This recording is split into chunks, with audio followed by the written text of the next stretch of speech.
বিদ্রোহী প্রার্থী হলে কঠোর ব্যবস্থার হুঁশিয়ারি বিএনপির। জোট গঠনে এনসিপির সাথে আলোচনা।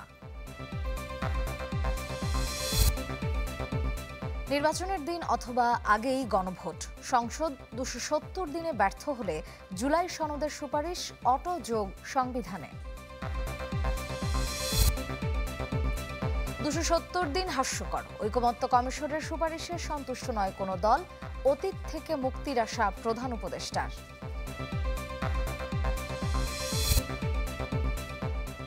ষোলো বছর পর নির্বাচন পর্যবেক্ষণে আসছে ইইউর পূর্ণাঙ্গ দল। ভোট দেখতে এসে দুর্নাম চায় না সরকার, বললেন পররাষ্ট্র উপদেষ্টা। গাজায় আবারও ইসরায়েলি নৃশংসতা। যুদ্ধবিরতি লঙ্ঘনের অভিযোগে জায়নবাদীদের হামলায় নিহত ২০ ফিলিস্তিনি।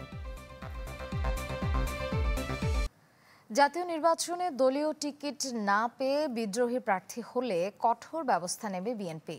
চ্যানেল 24-কে দেওয়া সাক্ষাৎকারে একথা জানান দলটির স্থায়ী কমিটির সদস্য অবসরপ্রাপ্ত মেজর হাফিজউদ্দিন আহমেদ। বলেন, নির্বাচন ঘিরে জোট করতে এনসিপির সাথে চলছে আলোচনা। শাহনওয়াজ বাবলুর রিপোর্ট। সরকার ঘোষিত সময় অনুযায়ী জাতীয় নির্বাচনের বাকি ৪ মাসেরও কম। ভোটের মাঠে লড়াইয়ে তাই দলীয় কাণ্ডারীদের সাথে মতবিনিময় চালিয়ে যাচ্ছে বিএনপির হাইকমান্ড। ১০ সাংগঠনিক আসনের মনোনয়ন প্রত্যাশীদের কেউ কেউ এরই মধ্যে পেয়েছেন বিএনপির ইয়েস কার্ড। এ মাসেই ২০০ প্রার্থীকে সবুজ সংকেত দেওয়ার টার্গেট দীর্ঘ ১৬ বছর রাজপথে লড়াই চালিয়ে যাওয়া দলটির। বিগত দিনে যেভাবে দলটাকে সংগঠনকে আমরা ধরে রেখেছি, সেইভাবে যেন আমরা আগামীতেও যেন সবাই ঐক্যবদ্ধ থেকে যে কোনো কিছু মোকাবেলা করে দলকে সংগঠনকে যেন আমরা ধরে রাখি। আমাদের মধ্যে প্রতিযোগিতা রয়েছে, এটি স্বাভাবিক। বিএনপির মতো বড় দলে প্রতিযোগিতা থাকবেই, কিন্তু সেটা প্রতিযোগিতা পর্যন্তই রয়ে যাবে। যারা মনোনয়ন প্রত্যাশী রয়েছে সকলেই আমরা ঐক্যবদ্ধভাবে একটি দল একমনা হয়ে একটি পরিবারের মতো আমরা সবাই কাজ করব। তবে টিকিট না পেয়ে কেউ বিদ্রোহী হলে কি করবে পট পরিবর্তনে ভোটের মাঠে সুবিধাজনক অবস্থানে থাকা বিএনপি। স্থায়ী কমিটির সদস্য হাফিজউদ্দিন আহমেদের হুঁশিয়ারি, নেওয়া হবে কঠোর ব্যবস্থা। আমাদের অ্যাক্টিং চেয়ারপারসন খোলাখুলি বার্তা দিয়েছেন তাদেরকে যে সবাই যেন ঐক্যবদ্ধ থাকে। আমরা আশা করি এবার বিদ্রোহী প্রার্থী হবে না, বা হলেও সংখ্যা খুব কম হবে। তো তাদেরকে অলরেডি বলা হয়েছে যে কেউ যদি বিদ্রোহী প্রার্থী হয় তাহলে তার বিরুদ্ধে কঠোর ব্যবস্থা নেওয়া হবে। মেজর হাফিজ জানান, ভোটের মাঠে জোট নিয়ে আলোচনা চলছে গণ অভ্যুত্থানের পর ছাত্র নেতৃত্বে গড়ে ওঠা দল এনসিপির সাথে। জোট সঙ্গীদের জন্য ৫০ আসনে ছাড় দেওয়ার ইঙ্গিত দেন তিনি। এনসিপি আন্দোলনে বলিষ্ঠ ভূমিকা পালন করছে, স্বৈরাচার সরানোর ব্যাপারে অত্যন্ত বলিষ্ঠ ভূমিকা রেখেছেন। তাদের সাথে যদি কথাবার্তায় একটা একমত হওয়া যায় তাহলে তাদের সাথে জোট হতে পারে। শরিক দলগুলোকে আমার ধারণা মতো ৫০টা ম্যাক্সিমাম ছাড় দিতে পারে। তারেক রহমান দেশে ফিরলে দলীয় নেতাকর্মীরা আরো চাঙ্গা হয়ে উঠবেন বলে মনে করেন মেজর হাফিজ। রাষ্ট্র পরিচালনার দায়িত্ব পেলে অনেককে অনেকভাবে উপকার করা যায়, মূল্যায়ন করা যায়, সেটি করা হবে। শাহনেওয়াজ বাবলু, চ্যানেল 24, ঢাকা। জাতীয় নির্বাচনের আগে অথবা নির্বাচনের দিন গণভোটের সুপারিশ করেছে ঐকমত্য কমিশন। মঙ্গলবার দুপুরে প্রধান উপদেষ্টার কাছে জুলাই সনদ বাস্তবায়নের সুপারিশ জমা দেয়া হয়। কমিশন পরামর্শ দেয় সংবিধানের সাথে জড়িত ৪৮টি বিষয়ে আদেশ জারির। এছাড়া নির্বাচিত সংসদ ২৭০ দিনের মধ্যে বাস্তবায়নে ব্যর্থ হলে এসব সুপারিশ স্বয়ংক্রিয়ভাবে সংবিধানে যোগ হবে। জুলাই সনদ বাস্তবায়নের সুপারিশ জমা দিতে মঙ্গলবার প্রধান উপদেষ্টা ও জাতীয় ঐকমত্য কমিশনের সভাপতির সাথে দেখা করেন কমিশনের অন্য সদস্যরা। হস্তান্তর করা হয় সুপারিশ। কমিশন জানায়, জুলাই সনদ বাস্তবায়নের জন্য সংবিধানের সাথে জড়িত ৪৮টি বিষয়ে আদেশ জারি করা হবে। এর অধীনে হবে গণভোট। এই আদেশের বিষয় হবে জুলাই জাতীয় সনদ ২০২৫ সংবিধান সংস্কার বিষয়ক। সরকারের এই আদেশে অধীনে সরকার একটি গণভোটের আয়োজন করবেন। জনগণের কাছে আমরা সুপারিশ করেছি সরকার যেন একটি প্রশ্ন উত্থাপন করেন, সেটি হচ্ছে এই যে আদেশ এবং আদেশের তফসিলে অন্তর্ভুক্ত ৪৮টি সংবিধান সংশ্লিষ্ট বিষয়ে সেগুলো বাস্তবায়নের ব্যাপারে জনগণের সম্মতি আছে কিনা। আমরা বলেছি যে সরকার এই আদেশ জারির পর থেকে নির্বাচনের দিন পর্যন্ত যে কোনো সময়ে তারা এইটা করতে পারবেন। এছাড়া পরবর্তী সংসদ দুটি দায়িত্ব পালন করবে। প্রথম 270 দিন সংবিধান সংস্কার পরিষদ হিসেবে কাজ করবে। এক্ষেত্রে দুটি বিকল্প প্রস্তাব দেয়া হয়েছে। সংবিধান সংস্কার পরিষদের সদস্যরা জুলাই জাতীয় সনদে বর্ণিত এবং গণভোটে যদি সকলের জনগণের সম্মতি পাওয়া যায় সেই বিষয়গুলো সংবিধানে সংযুক্ত করার জন্য প্রয়োজনীয় সমস্ত রকম বিধিবিধান, প্রয়োজনীয় সংশোধন, সংযোজন, বিযোজন, পরিবর্তন, পরিমার্জন করবেন। আমাদের দ্বিতীয় বিকল্পেও বলা হচ্ছে যে সরকার একটি আদেশ জারি করবেন যদি সংবিধান সংস্কার পরিষদ 270 দিনের মধ্যে তাদের দায়িত্ব সম্পাদন করতে না পারেন, তাহলে গণভোটে পাশ হওয়া বিলটি স্বয়ংক্রিয়ভাবে অর্থাৎ আপনা-আপনি সংবিধানের সংশ্লিষ্ট অনুচ্ছেদগুলোকে প্রতিস্থাপন করবে। সনদ বাস্তবায়নের জন্য দ্রুত প্রক্রিয়া শুরু করতে সরকারের প্রতি আহ্বান জানানো হয়েছে কমিশনের পক্ষ থেকে। বাংলাদেশের রাষ্ট্র সংস্কার প্রয়োজন এবং সেজন্য এই সংস্কারগুলো করা জরুরি। আশিকুন প্রিন্স, চ্যানেল 24, ঢাকা। জুলাই সনদ বাস্তবায়ন হলে দেশ অতীত থেকে মুক্তি পাবে। মঙ্গলবার দুপুরে ঐকমত্য কমিশনের সদস্যরা জুলাই সনদ বাস্তবায়নের প্রক্রিয়ার বিষয়ে সুপারিশ জমা দিতে গেলে কথা বলেন প্রধান উপদেষ্টা ডক্টর মোহাম্মদ ইউনূস। সেটা তাদের বাস্তবায়নের প্রক্রিয়াটা যদি আমরা সঠিকভাবে পালন করতে পারি, কাজ এগিয়ে নিয়ে যেতে পারি, তাহলে বাংলাদেশ অতীত থেকে মুক্ত হয়ে যাবে। এটি হলো আমরা সেই অতীত থেকে মুক্ত হতে চাই, নতুনভাবে বাংলাদেশ গড়ার কাছে নিযুক্ত হতে চাই। সেটার পথ দেখাবে আমাদের এই সনদের বাস্তবায়ন কিভাবে হবে তার উপরে। জাতীয় ঐকমত্য কমিশনের ঐক্যের বদলে অনৈক্যের সুপারিশ করেছে, যাকে হাস্যকর বলছেন বিএনপি নেতারা। জামায়াতে ইসলামের হুঁশিয়ারি, একই দিন গণভোট ও জাতীয় নির্বাচন মেনে নেওয়া হবে না। আর 270 দিনের বিধানকে অবাস্তব বলছেন এনসিপি নেতারা। জাতীয় ঐকমত্য কমিশন প্রধান উপদেষ্টার কাছে জুলাই সনদ বাস্তবায়নের সুপারিশ জমা দিয়েছে মঙ্গলবার দুপুরে। বিকেলে আরপিওর সংশোধনী নিয়ে আইন উপদেষ্টার সাথে কথা বলতে সচিবালয়ে যান বিএনপির স্থায়ী কমিটির সদস্য সালাউদ্দিন আহমেদ। পরে ব্রিফিংয়ে তিনি অভিযোগ করেন, জাতীয় ঐকমত্য কমিশন ঐক্যর বদলে অনৈক্য প্রতিষ্ঠার প্রচেষ্টা করছে। সংবিধান সংস্কার পরিষদ, উচ্চকক্ষের গঠন সহ বিভিন্ন বিষয়ে মতপার্থক্য তুলে ধরে বলেন, বিএনপির প্রত্যাশা সরকার সুপারিশগুলো পুঙ্খানুপুঙ্খভাবে পর্যালোচনা করবে। তারা একটা টাইম লিমিট নির্ধারণ করে দিয়েছেন যে 270 দিন পঞ্জিকা দিন মানে ক্যালেন্ডার ডেসের মধ্যে এই সমস্ত সংস্কার প্রস্তাবগুলো গৃহীত না হলে অটোমেটিক সেটা সংবিধানে সংযুক্ত হবে। এটা একটা হাস্যস্কর ব্যাপার। পরীক্ষায় ওটো পাশের মতো কোনো বিষয় তো সংবিধানে থাকতে পারে না। আর জাতীয় নাগরিক পার্টি বলছে, সনদ বাস্তবায়নে বাধা চায় না দলটি। নির্বাচনের আগে গণভোটকে স্বাগত জানিয়েছে দলটির নেতারা। জুলাই সনদ যেদিন স্বাক্ষর অনুষ্ঠান হয় সেদিনই আমরা স্পষ্ট করেছি, আমরা বলেছি যে জুলাই সনদ বাস্তবায়ন প্রক্রিয়া কিভাবে হবে সেইটা নিশ্চিত না হওয়া পর্যন্ত এই স্বাক্ষর অনুষ্ঠানটা কেবলই আনুষ্ঠানিকতা, কেবলই একটি কাগজের সাইন। যারা যে পলিটিশিয়ানরা বাংলাদেশে খুব হাসতে ইচ্ছা করে আমাদের কাছে একটু আসবেন, আমরা আপনাদেরকে হাসি বন্ধ করে একটু কান্না ছুটিয়ে দিব। এদিকে শরৎ প্রতিক্রিয়ায় বাংলাদেশ জামায়াতে ইসলামের হুঁশিয়ারি, একই দিনে গণভোট ও জাতীয় নির্বাচনের আয়োজনের প্রচেষ্টা মেনে নেওয়া হবে না।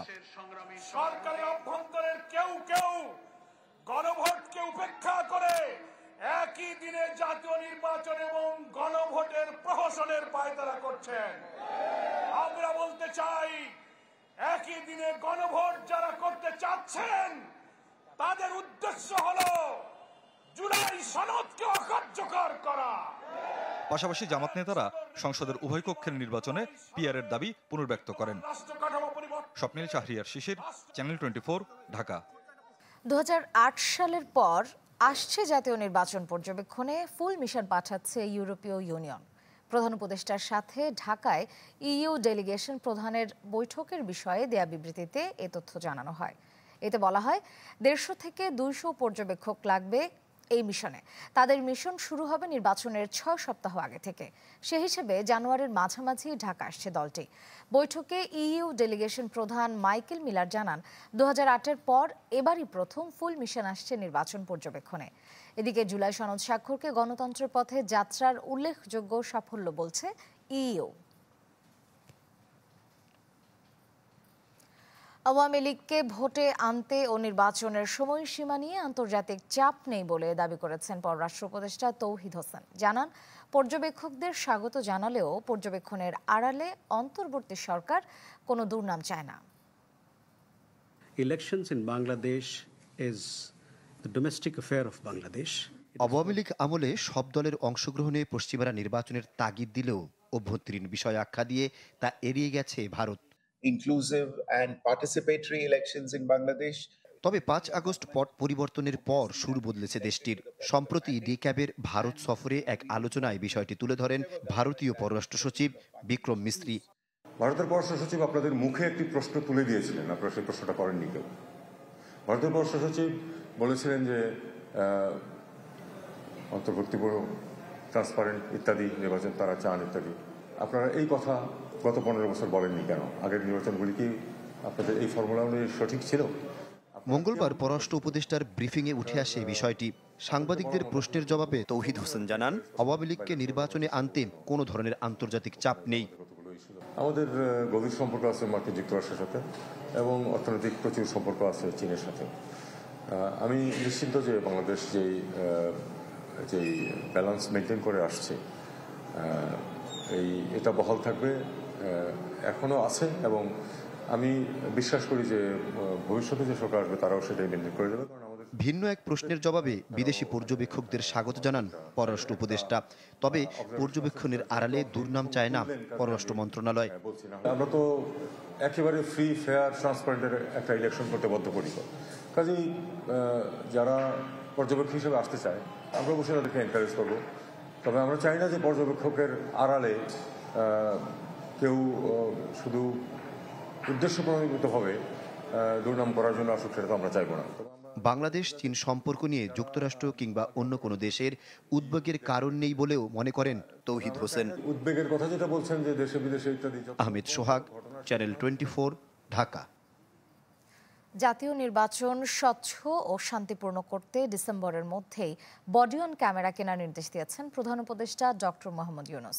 বাসভবন যমুনায় এক বৈঠকে এই নির্দেশ দেন তিনি। বলেন, সুষ্ঠু ও শান্তিপূর্ণ নির্বাচন আয়োজনের জন্য সম্ভাব্য সব প্রস্তুতি দ্রুত শেষ করতে হবে।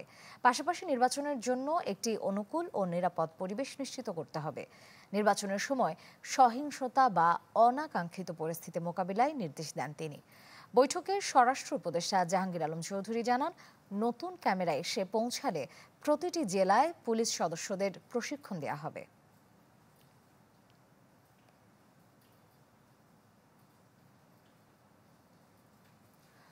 নভেম্বরে গণভোট সহ নির্বাচন কমিশনকে লিখিতভাবে 18টি দাবি জানিয়েছে জামায়াতে ইসলামী। প্রধান নির্বাচন কমিশনারের সাথে বৈঠক শেষে দলটির নেতারা এ তথ্য জানান। এ সময় লেভেল প্লেইং ফিল্ড সহ ইসিকে নিরপেক্ষতা নিশ্চিতের আহ্বান জানান তারা। ফেব্রুয়ারি নির্বাচন সামনে রেখে বিভিন্ন রাজনৈতিক দলের সাথে বৈঠকের অংশ হিসেবে ইসিতে জামায়াতের সেক্রেটারি জেনারেল মিয়া গোলাম পরোয়ারের নেতৃত্বে 7 সদস্যের প্রতিনিধি দল। মঙ্গলবার দুপুর 12টায় প্রধান নির্বাচন কমিশনার সহ 4 কমিশনারের উপস্থিতিতে নির্বাচনের সামগ্রিক বিষয় নিয়ে আলোচনা চলে টানা 2 ঘন্টা। বৈঠক শেষে ব্রিফিংয়ে জামায়াতের সেক্রেটারি জেনারেল জানান, জুলাই সনদ বাস্তবায়নের জন্য জাতীয় নির্বাচনের আগে নভেম্বরে গণভোট সহ 18টি দাবির কথা লিখিতভাবে ইসিকে জানিয়েছেন তারা, যা কমিশনারদের কাছে ব্যাখ্যা সহ তুলে ধরা হয়েছে। জুলাই জাতীয় সনদে যে সমস্ত বিদ্যমান রাষ্ট্র কাঠামোকে পরিবর্তন করে যে সংস্কারগুলোর ব্যাপারে আমরা ঐক্যমত হয়েছি, জাতিকে তো সেটা জানতে হবে, জানার পরেই না তারা হা না ভোট দেবে। তো সেটা যদি একই দিনে ভোট হয় তো ভোটাররা তো জানতে পারলো না। ডিউ টু দ্যাট কজ আমরা বলেছি যে সংস্কার এবং জাতীয় সনদের বিষয়গুলো ইলেকশন কমিশনকে পাবলিক করতে হবে, তারা ওয়েবসাইটে দেবেন, জনগণ জানবে, ভোটাররা সিদ্ধান্ত নেবে এবং সেটা নভেম্বরই হচ্ছে উপযুক্ত সময়। জোট হলেও নিজস্ব প্রতীক নিয়ে নির্বাচন করার যে আরপিও সংশোধনী হয়েছে তা বহাল থাকার দাবি জানিয়ে গোলাম পরোয়ার বলেন, লেভেল প্লেইং ফিল্ড নষ্ট হওয়ার প্রকৃষ্ট উদাহরণ হচ্ছে এ নিয়ে এক উপদেষ্টার সাথে বিএনপি নেতার বৈঠক। আমরা খুব বিশ্বাসের সাথে আজকে চিফ কমিশনারকে বলেছি যে লেভেল প্লেইং ফিল্ড ভঙ্গ হওয়ার এর চেয়ে আর মানে কি বলবো ন্যাকেট উদাহরণ আর কি হতে পারে, যে এটা একটা কমিশনের সিদ্ধান্ত, উপদেষ্টা পরিষদের সিদ্ধান্ত সংশোধন হয়ে গেছে, তারপরে কি একজন উপদেষ্টা একটা দলের নেতার সাথে জেন্টেলম্যান এগ্রিমেন্ট করতে পারে সেটা সংশোধনের ব্যাপারে, যেগুলো এত পলিটিক্যাল পার্টির সাথে জড়িত, জাতির সাথে জড়িত, সুষ্ঠু ভোটের সাথে জড়িত। এছাড়া ইসলামী ব্যাংক সহ বিভিন্ন আর্থিক ও শিক্ষা প্রতিষ্ঠান দখল নিয়ে বিএনপির অভিযোগের উত্তরে বলেন, এসব ব্যাংকের মালিকানায় জামায়াত নেই, অপপ্রচার চালাচ্ছে বিএনপি। যে প্রতিষ্ঠানগুলোর কথা ওনারা বলেছেন এর কোনো একটার মালিকানার সাথে জামাত ইসলামের কোনো সম্পর্ক নাই। আশরাফুল আলম আকাশ, চ্যানেল 24, ঢাকা। তত্ত্বাবধায়ক সরকার ব্যবস্থা ফিরলে সেটি কবে থেকে কার্যকর হবে তা নিয়ে ভিন্ন মত দিয়েছেন আইনজীবীরা। এ বিষয়ে সুনির্দিষ্ট ব্যাখ্যা চেয়েছেন প্রধান বিচারপতি। তবে আইনজীবীদের মতে আগামী নির্বাচন অন্তর্বর্তী সরকারের অধীনেই হবে। তত্ত্বাবধায়ক সরকার ফেরাতে চূড়ান্ত শুনানি চলছে দেশের সর্বোচ্চ আদালতে। 4 দিনের শুনানিতে ঘুরে ফিরে এসেছে একই প্রশ্ন, তত্ত্বাবধায়ক সরকার ফিরলে তা কবে থেকে কার্যকর হবে। মঙ্গলবার শুনানি শেষে জামায়াতের আইনজীবী বলছেন, তত্ত্বাবধায়ক সরকার ফিরলেও বর্তমান পরিস্থিতিতে বাস্তবায়ন করা সম্ভব নয়। ত্রয়োদশ জাতীয় সংসদ নির্বাচন অন্তর্বর্তীকালীন সরকারের অধীনে হবে বলেও মত তার। তত্ত্বাবধায়ক সরকার ব্যবস্থা বর্তমান প্রেক্ষাপটে সংবিধানে এলাও হয়ে পুনরুজ্জীবন হলেও বাস্তবে এটি কার্যকর করা এই মুহূর্তে সম্ভব নয়। কারণ এখন যে সিস্টেমের মধ্যে আছি সেই সিস্টেমে আমাদের সংবিধানের পূর্ববর্তী আর্টিকেল 58 ক, খ, গ, ঘ যে সিচুয়েশনে এটাকে অ্যাপ্লাই করতে হয় এই সিচুয়েশন বাংলাদেশে আপাতত নাই। তবে তত্ত্বাবধায়ক সরকার ব্যবস্থা ফিরলেও সাংবিধানিক প্রশ্ন জড়িত থাকায় সেটি কবে থেকে কার্যকর হবে তা সর্বোচ্চ আদালতের উপর ছেড়ে দিয়েছেন রিটকারী আইনজীবী। হাইকোর্ট ডিভিশন 15 অ্যামেন্ডমেন্ট বাতিল করে যেহেতু একটা রায় দিয়েছে, এই রায়ের এগেনস্টে আমার এই পিটিশনার অলরেডি অ্যাপিলও করেছে, অ্যাপিলটাও পেন্ডিং আছে। কাজেই যে রায়টার এগেনস্টে আমরা রিভিউ ফাইল করেছি, লিভ গ্রান্ট হয়েছে, এই রায়টার আর কার্যকারিতা নাই, এই রায়টা ইমিডিয়েটলি বাতিল হওয়া দরকার।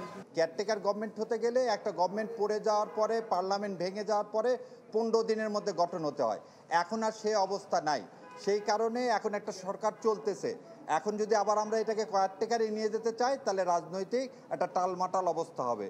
2011 সালে সংখ্যাগরিষ্ঠ মতামতের ভিত্তিতে তত্ত্বাবধায়ক সরকার বাতিল করে রায় দেন সাবেক প্রধান বিচারপতি ABM খায়রুল হকের নেতৃত্বাধীন আপিল বিভাগ। রাজনৈতিক পট পরিবর্তনের পর রায় পুনর্বিবেচনা চেয়ে আবেদন করেন বিএনপি মহাসচিব মির্জা ফখরুল ইসলাম আলমগীর, জামায়াতের সেক্রেটারি জেনারেল গোলাম পরোয়ার ও ডক্টর বদিউল আলম মজুমদার সহ 5 জন। মাসুদুর রহমান, চ্যানেল 24, ঢাকা। নভেম্বরে দেশকে অস্থিতিশীল করতে চায় আওয়ামী লীগ, এ মন্তব্য করেছেন জামায়াতের সেক্রেটারি জেনারেল মিয়া গোলাম পরোয়ার। জাতীয় মসজিদ বায়তুল মোকাররমের উত্তর গেটে 2006 সালে লগি বৈঠা দিয়ে পিটিয়ে জামায়াত নেতাদের হত্যার বিচার দাবিতে বিক্ষোভ করে দলটি।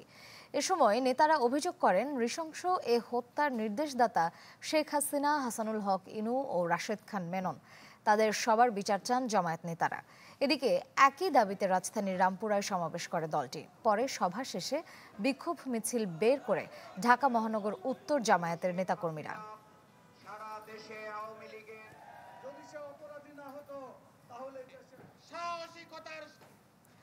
সংঘর্ষের 2 দিন পরও সিটি ইউনিভার্সিটিতে এখনও স্পষ্ট ক্ষতচিহ্ন। এতে 2 বিশ্ববিদ্যালয়ের 2 শতাধিক শিক্ষার্থী আহত হলেও কোনো অভিযোগ নেই পুলিশের কাছে। এদিকে সংঘর্ষের ঘটনায় একে অপরের ওপর দায় চাপাচ্ছে সিটি ও ড্যাফোডিল কর্তৃপক্ষ। এমন অবস্থায় বন্ধ রয়েছে শিক্ষা কার্যক্রম। ড্যাফোডিলের শিক্ষার্থীদের সঙ্গে সংঘর্ষের 2 দিন পরও বন্ধ সিটি ইউনিভার্সিটি। নেই কোনো শিক্ষার্থী, তবে এখনও ক্যাম্পাসের বিভিন্ন স্থানে ছড়িয়ে ছিটিয়ে আছে রোববার রাতের ভয়াবহতার ক্ষতচিহ্ন। এই ঘটনায় মামলার প্রস্তুতির কথা জানিয়ে ক্ষতিপূরণের দাবি জানান সিটি ইউনিভার্সিটি কর্তৃপক্ষ। পুরো অ্যাসেসমেন্ট আমরা গতকালকে কমপ্লিট করতে পারিনি, আজকে মোটামুটি আমাদের পুরো অ্যাসেসমেন্ট কমপ্লিট করা হয়েছে। আজকে আমরা একটা মামলা দায়ের করব, একই সাথে আমরা ইউজিসিতে একটা লিখিত কমপ্লেন দিব। এদিকে ঘটনার পর আজ প্রথম সংবাদ সম্মেলন করেছে ড্যাফোডিল ইউনিভার্সিটি কর্তৃপক্ষ। অভিযোগ করেন শিক্ষার্থীদের আটকে রেখে মারধর করার পর নেওয়া হয়েছে মিথ্যা জবানবন্দি। অসংখ্য স্টুডেন্টদেরকে জিম্মি করে রেখেছেন। আপনারা হয়তো আপনাদের যদি রেকর্ড করা ভাইস চ্যান্সেলরের বক্তব্য শোনেন, উনি কিন্তু জিম্মি শব্দটা ব্যবহার করেছেন। এই আধুনিক যুগে এই বর্বরতা আমরা কখনো দেখি নাই। এতগুলো স্টুডেন্টকে ধরে নিয়ে যেতে পারলো, কিন্তু ওই যারা আগুন লাগিয়েছে তাদের ঠেকাতে পারলো না। এদিকে দেশীয় অস্ত্র নিয়ে হামলার অভিযোগ অস্বীকার করেছেন ড্যাফোডিলের শিক্ষার্থীরা। বলেন সিটি ইউনিভার্সিটির হামলার প্রতিরোধ করেছেন তারা। যেহেতু আমাদের ইউনিভার্সিটির স্টুডেন্টরা কোনো অস্ত্র ব্যবহার করে না, কিন্তু তাদের হাতে দেশীয় অস্ত্র, চাপাতি, এমনকি ককটেলের মতো অস্ত্র তারা ব্যবহার করেছে। তারা ধাওয়া পাল্টা ধাওয়া শুরু করছে, আমাদের 2টা শিক্ষার্থীকে আহত করছে। সেখানে আমাদের শিক্ষার্থীরা পরবর্তীতে গেছে যে কি ওই প্রতিরোধ ঠেকাতে যে পরিস্থিতি কিছুটা উত্তপ্ত হয়েছে। এই ঘটনায় 6 সদস্যের তদন্ত কমিটি করেছে ড্যাফোডিল কর্তৃপক্ষ। জানান তাদের 6 শিক্ষার্থী এখনও আইসিইউতে, আর আহত হয়েছেন শতাধিক। সুলতান মাহমুদ আরিফ, চ্যানেল 24, সাভার, ঢাকা। 3 শতাধিক স্বেচ্ছায় রক্তদাতাকে সম্মাননা প্রদান করেছে কোয়ান্টাম ফাউন্ডেশন। এ উপলক্ষে মঙ্গলবার সন্ধ্যায় রাজধানীর কাকরাইলে আইডিইবি মিলনায়তনে এক অনুষ্ঠানের আয়োজন করা হয়। এতে প্রধান অতিথি হিসেবে উপস্থিত ছিলেন ড্যাফোডিল ইন্টারন্যাশনাল ইউনিভার্সিটির উপাচার্য অধ্যাপক ডক্টর এম.আর. কবির। সভাপতিত্ব করেন কোয়ান্টাম ফাউন্ডেশনের রক্তদান কার্যক্রমের পরিচালক ইমরেজাউল হাসান। স্বাগত বক্তব্য দেন রক্তদান কার্যক্রমের কোঅর্ডিনেটর ডাক্তার মনিরুজ্জামান। অনুষ্ঠানে স্বেচ্ছায় রক্তদাতাদের হাতে সম্মাননা সনদ, ক্রেস্ট ও মেডেল তুলে দেন কোয়ান্টাম ফাউন্ডেশন কর্তৃপক্ষ।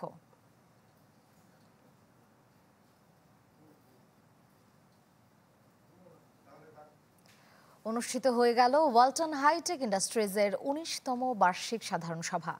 মঙ্গলবার রাজধানীর কুর্মিটোলা গলফ ক্লাবে এটির আয়োজন করা হয়। অনুষ্ঠানে সভাপতিত্ব করেন ওয়ালটন হাইটেকের চেয়ারম্যান এস.এম. শামসুল আলম। সভায় অন্যান্যদের মধ্যে আরও উপস্থিত ছিলেন প্রতিষ্ঠানটির vice chairman SM. Ashraful Alam, ব্যবস্থাপনা পরিচালক এস.এম. মাহবুবুল আলম। এ সময় দেশের রাজনৈতিক অস্থিরতা ও বাণিজ্যিক প্রতিকূলতা সত্ত্বেও 175% ক্যাশ ডিভিডেন্ড দেয়ায় সন্তুষ্টি প্রকাশ করেন সাধারণ বিনিয়োগকারীরা। অচিরেই 100-র বেশি দেশে ওয়ালটনের বৈশ্বিক বাজার সম্প্রসারিত হবে বলেও আশাবাদ ব্যক্ত করেন বিনিয়োগকারীরা।